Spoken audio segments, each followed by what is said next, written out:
Par lielo godu pateicies, zēns zaķiem apvaicājas, vai kāds no viņiem nezinot, kur īsti bābai mājas. Nē, zaķi gan to nezina, bet blakus vecam lazdām te dzīvojot kāds vīrelis, kam deguns tāds kā strazdam.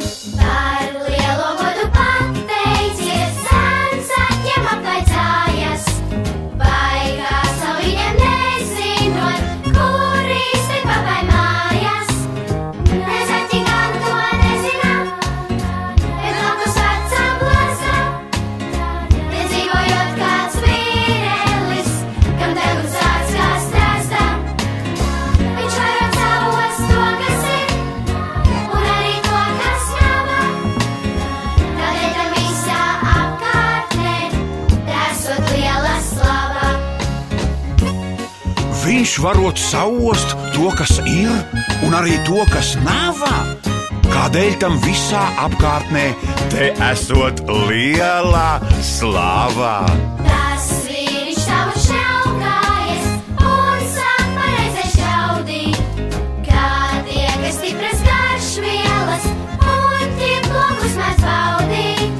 Kad gan viņš viņam uzprasa, kas viņam vainas esot, viņš atsakā, kā viņš ir viss, kas dūmus nepanesot. Un šajā dienā sakarā ar zaķa ugunsgrēku šis deguns esot zaudējis to stīšanas spēku.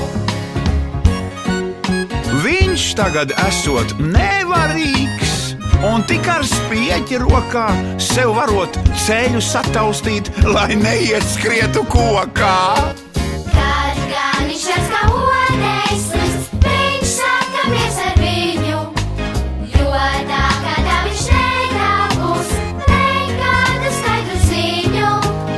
Kad jāsteidzas, tad kavēties, nav labumā nekāda, ir taču pašam deguns savs, tikies, kur deguns rāda. Kad jāsteidzas, tad kavēties, nav labumā nekāda, ir taču pašam deguns savs, tikies, kur deguns rāda. Kad jāsteidzas, tad kavēties nav labuma nekāda. Ir taču pašam deguns savs, tik ies, kur deguns rāda.